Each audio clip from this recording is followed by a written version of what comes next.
Hello, good morning students.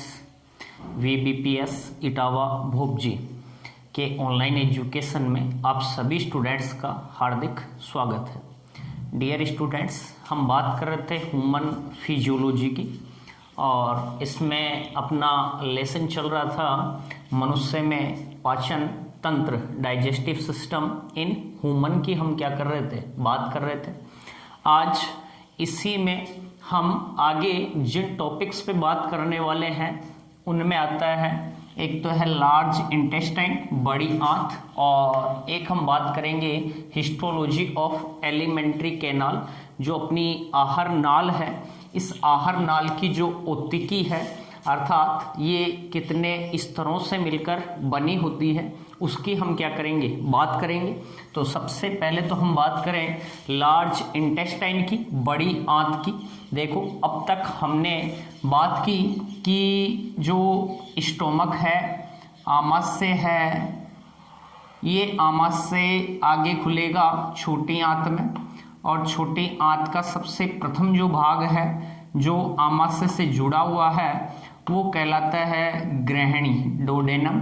और ग्रहणी भाग में दो पाचक क्या खुलती हैं, ग्रंथियां, जिनमें से एक तो है ये जो ग्रंथि है, ये तो है अग्नाशय, और एक जो ग्रंथि है वो आती है यकृत। इनकी बात अपन आगे पाचक जो ग्रंथियां हैं उनमें करेंगे। फिलहाल आगे हमने ये पढ़ा कि ये जो पार्ट था यू आकार का नलिकाकार जो भाग था, इसे हमने क्या कहा था, डोडेनम। डोडेनम आगे खुलता है इलियम में, डोडेनम आगे खुलता है जेजेनम में, और जेजेनम आगे खुलता है इलियम में। इलियम छोटी आंत का अधिक कुंडलित क्या होता है, भाग होता है।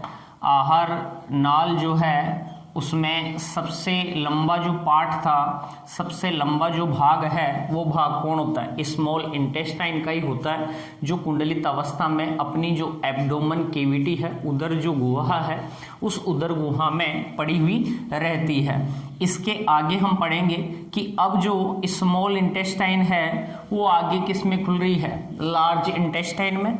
तो बड़ी आंत में खुलती है। सबसे पहले हम बात करें जो बड़ी आंत है, ये बड़ी आंत के तीन भाग होते हैं। सीकम, ये इसे कहते हैं हम अंधनाल या उंडुक कहते हैं।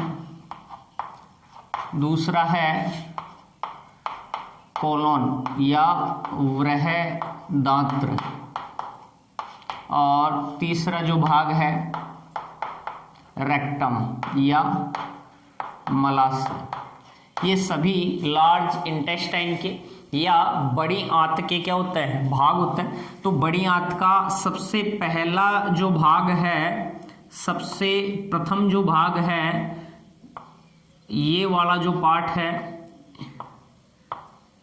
यहाँ, ये जो भाग है ये पूरा, ये भाग कहलाता है सीकम या उंडुक या अंधनाल। तो बड़ी आंत जो है, इसका छोटी आंत से जुड़ा हुआ जो भाग है उसे हमने क्या कहा, उंडुक या क्या कहा, अंधनाल कहा। ये जो अंधनाल है इससे एक अंगुली समान प्रवर्ध निकला हुआ है, जिसे हम कहेंगे कृमि रूपी परिसेसिका, वर्मीफोरम अपेंडिक्स कहेंगे। यहाँ हम देखें जो सीकम है और जो परिसेसिका है, इन दोनों का यहाँ जो अपेंडिक्स है वर्मीफोरम, इन दोनों का कोई यहाँ पर कार्य नहीं होता। मनुष्य में ये दोनों अवशेषी किसके अंतर्गत आएंगे, ऑर्गन के अंतर्गत आते हैं, अवशेषी अंग के अंतर्गत आते हैं। लेकिन इनके अलावा हम बात करें जैसे खरगोश है, बाकी शाकाहारी जो है ना, इनमें ये अवशेषी नहीं होता है, ये कार्यशील होता है। यहाँ शाकाहारी जो जीव हैं उनमें विशिष्ट प्रकार के जीवाणु, कुछ प्रोटोजोआ प्रेजेंट होते हैं, जो भोजन वो करते हैं उनमें जो सेल्यूलोज होता है, उस सेल्यूलोज के पाचन में अपना महत्वपूर्ण क्या करते हैं, योगदान देते हैं। अपन जो है मनुष्य जो है वो सेल्यूलोज का पाचन नहीं कर सकता है, क्योंकि हमारे में सेल्यूलोज को पचाने वाले एंजाइम्स प्रेजेंट नहीं होते हैं, नहीं पाए जाते हैं। जबकि हम इनकी बात करें शाकाहारियों की, तो उनमें सेल्यूलोज का पाचन करने के लिए उनकी जो अंधनाल है, उस अंधनाल में विशिष्ट प्रकार के जो बैक्टीरियाज हैं, जीवाणु हैं, वो पाए जाते हैं, वो उनमें सेल्यूलोज का पाचन करते हैं। जबकि अपने में कृमि रूपी परिसेसिका और जो अंधनाल है, दोनों ही क्या है, अवशेषी ऑर्गन के अंतर्गत आते हैं। अब यहाँ हम देखें तो जहाँ छोटी आंत बड़ी आंत में खुलती है, वहीं पर एक क्या लगा हुआ है, वाल्व लगा होता है। क्या लगा होता है, वाल्व। और इस वाल्व को कहते हैं इलियोसिकल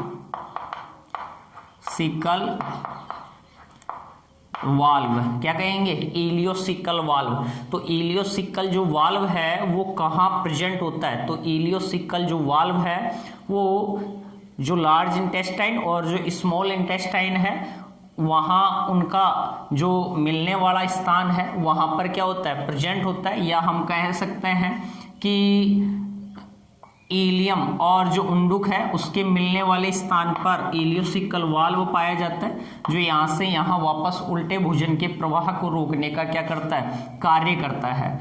अब यहाँ हमने देखा अंधनाल से आगे का जो पूरा पार्ट है ना, ये वाला भाग, ये पूरा भाग। अब ये जो पूरा भाग है, ये संपूर्ण जो पार्ट है, भाग है, ये किसके अंतर्गत आता है, बृहदांत्र में आता है, बड़ी आंत में आता है। और इस बड़ी आंत का ये जो पूरा भाग है ना, ये यहाँ से लेकर यहाँ वाला ये पूरा पार्ट, ये पूरा भाग क्या कहलाएगा, कोलोन कहलाएगा। क्या कहलाएगा, कोलोन।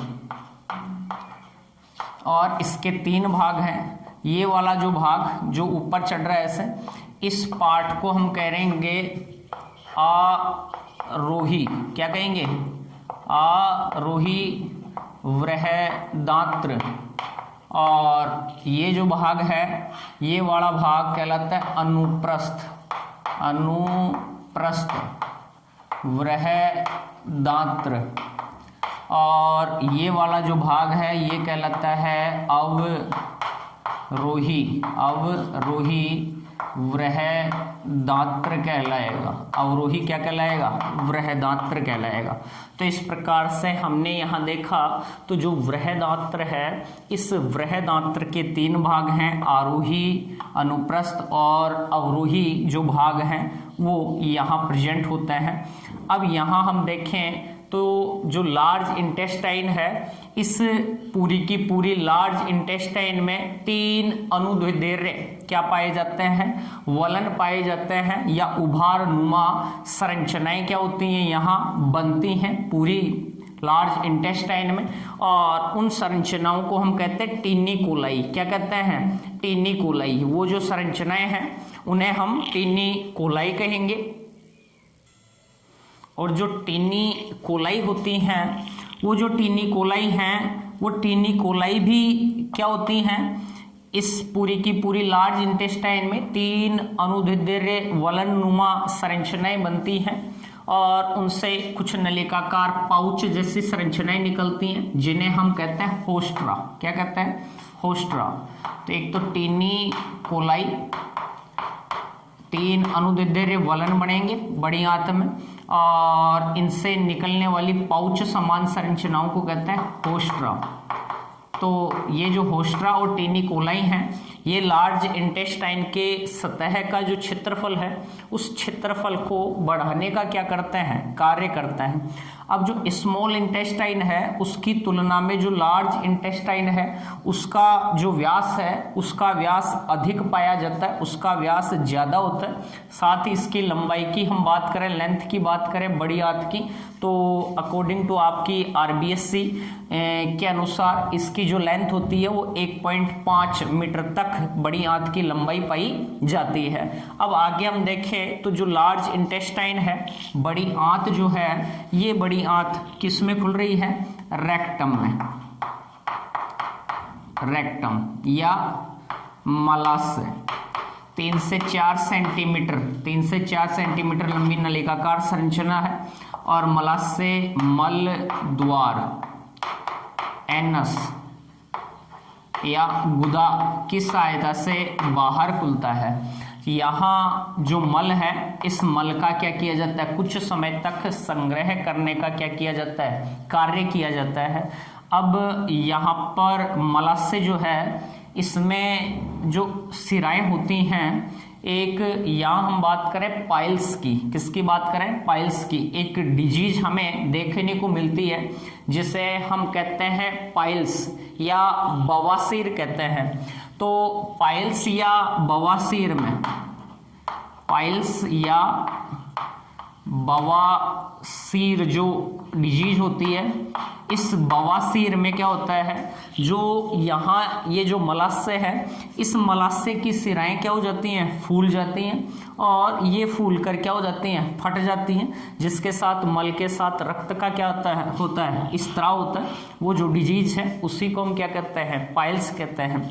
इसके बाद में मल द्वार में ये खुल रहा है मलाशय, तो यहाँ जो गुदा है, इस पर कुछ ऐच्छिक क्या पाई जाती हैं, पेशियां यहाँ पर क्या होती हैं, प्रेजेंट होती हैं, जो ऐच्छिक संकोचक की क्रिया द्वारा, ऐच्छिक संकोचक की क्रिया द्वारा इनसे जो अपशिष्ट जो पदार्थ है, जो मल है, उसको बॉडी से बाहर क्या कर दिया जाता है, रिलीज कर दिया जाता है, बाहर मुक्त कर दिया जाता है। तो ये अपना टोटल हम बात करें, बृहदात्र जो थी वो अपनी क्या हुई, कंप्लीट हुई। तो लार्ज इंटेस्टाइन यहाँ कंप्लीट होती है और आपकी पूरी जो एलिमेंट्री कैनाल है, इसकी क्या स्ट्रक्चर पाई जाती है, क्या संरचना है, वो यहाँ कंप्लीट हुई।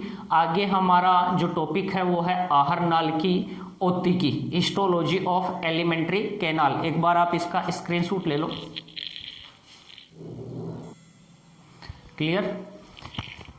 अब अपना बात करें एलिमेंट्री कैनाल की, तो यहाँ एक डायग्राम बना रखा है जो पूरी एलिमेंट्री कैनाल की किसको प्रदर्शित कर रहा है, औत्तिकी को क्या कर रहा है, प्रदर्शित कर रहा है कि अपनी जो आहर नाल है, इस आहर नाल के कितने स्तर हैं। तो संपूर्ण आहर नाल, जैसे अपन बात करें इसोफेगस से गुदा तक, या हम देखें ग्रास जो नाल है उससे, या ग्रसिका से गुदा तक अपन बात करें, तो आहर नाल जो है, ये आहर नाल, जैसे ये नलिकाकार संरचना थी पूरी एलिमेंट्री कैनाल। अब इसके अंदर क्या है, इसकी जो भित्तियां हैं वो कितने लेयर से बनी हुई हैं, इनको देखने के लिए अपन आहर नाल के अनुप्रस्थ काट का क्या करते हैं, अध्ययन करते हैं।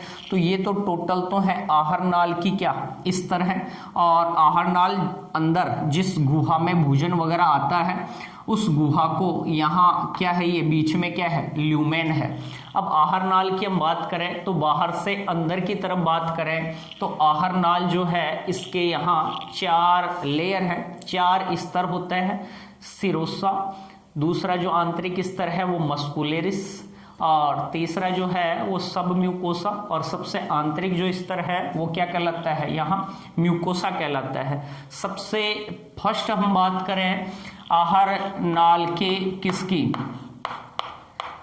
सिरोसा स्तर की, तो सिरोसा लेयर की हम बात करें तो इसका बाहरी जो आवरण है वो बाह्यतम आवरण जो है वो पेरिटोनियम, किससे मिलकर बना हुआ है, यहाँ बाह्यतम जो आवरण है वह आंतरांग पेरिटोनियम से बना है, आंतरांग पेरिटोनियम से मिलकर बना है। और अंदर जो है यह संयोजी ऊतक का स्तर होता है, जो उपकला चपटी कोशिकाओं से मिलकर क्या होता है, बना हुआ होता है। तो सबसे बाह्यतम जो स्तर है आहर नाल का, उसको हम क्या कह रहे हैं, सिरोसा। बाह्यतम स्तर आंतरांग पेरिटोनियम, और अंदर की तरफ संयोजी ऊतक से मिलकर बना होता है। हम यहीं पर ग्रसिका की बात करें तो ग्रसिका में ये जो स्तर है, इस स्तर में सिरोसा के स्थान पर ट्यूनिका एडवेंसिया क्या प्रेजेंट होता है, ट्यूनिका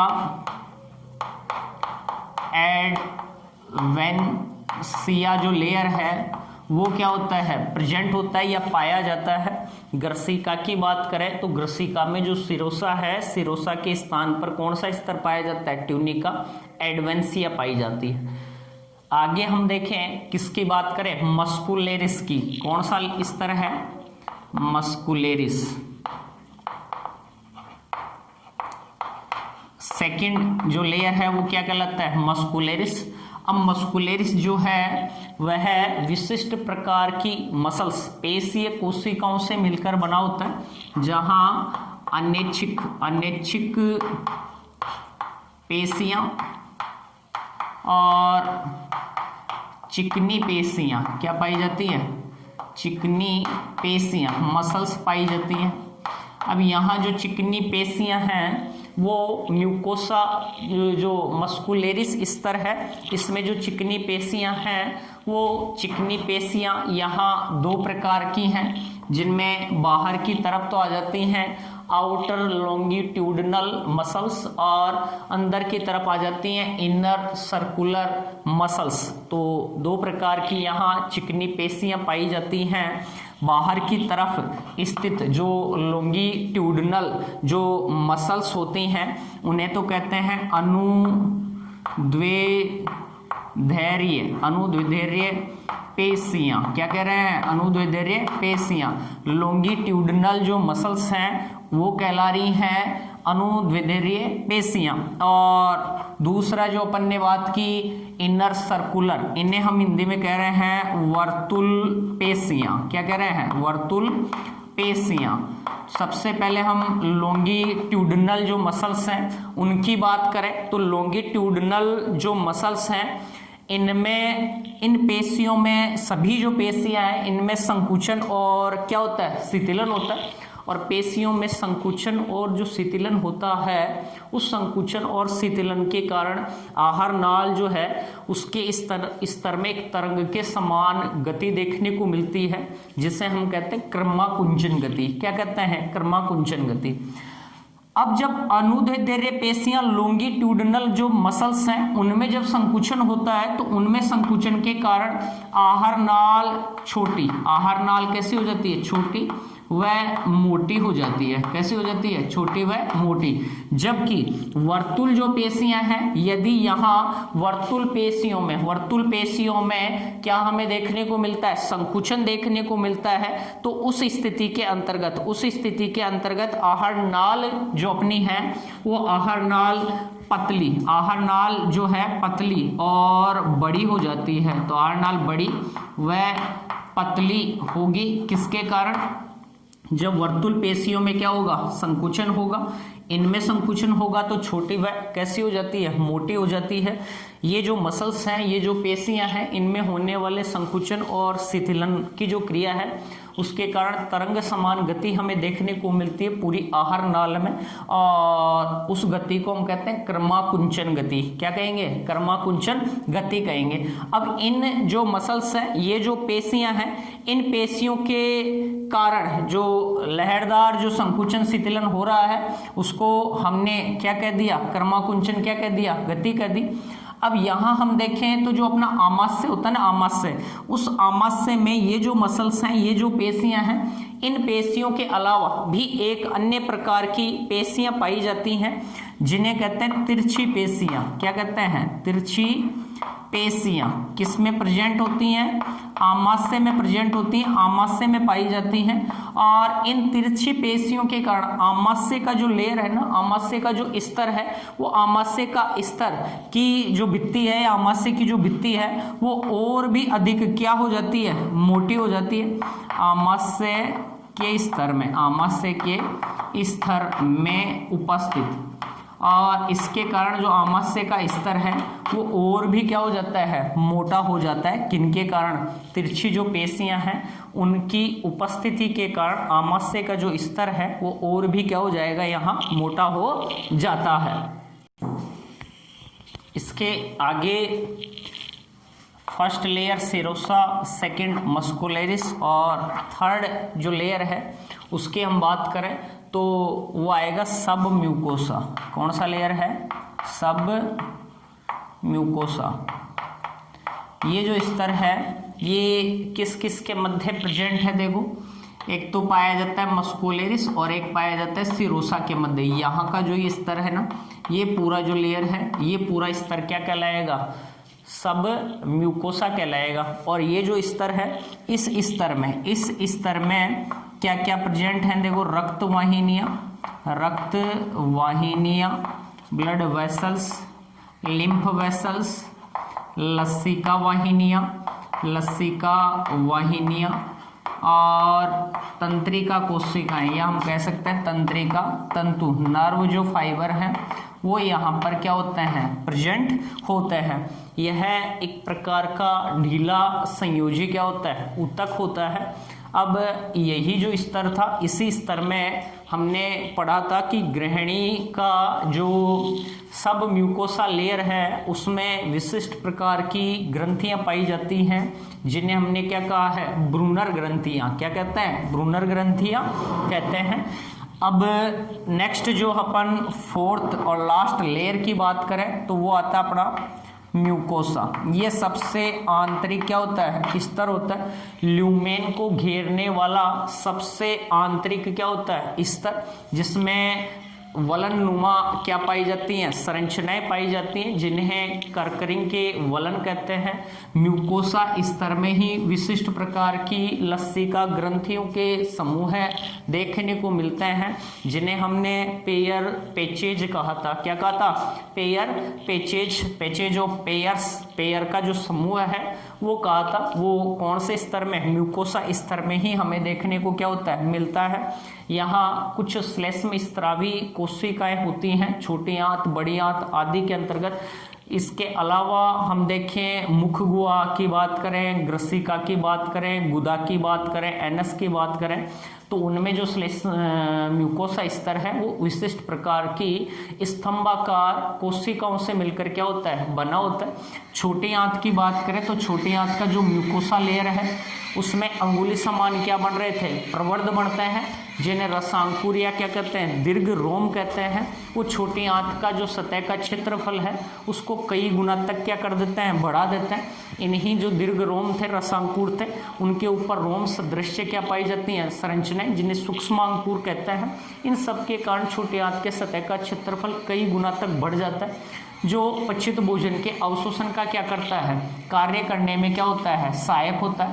तो दीर्घ रोम वगैरह जो है वो किस में प्रेजेंट होते हैं? स्मॉल इंटेस्टाइन जो है, छोटी आंत जो है, उसी में क्या होते हैं? प्रेजेंट होते हैं, उसी में पाए जाते हैं। इसके अलावा हम देखें तो जैसे मुख है, मुख गुहा है, ग्रसिका है, मलद्वार है आदि का जो स्तर है वो विशिष्ट प्रकार की स्तंभाकार किनसे मिलकर बना होता है? कोशिकाओं से या सेल्स से मिलकर क्या होता है? बना होता है।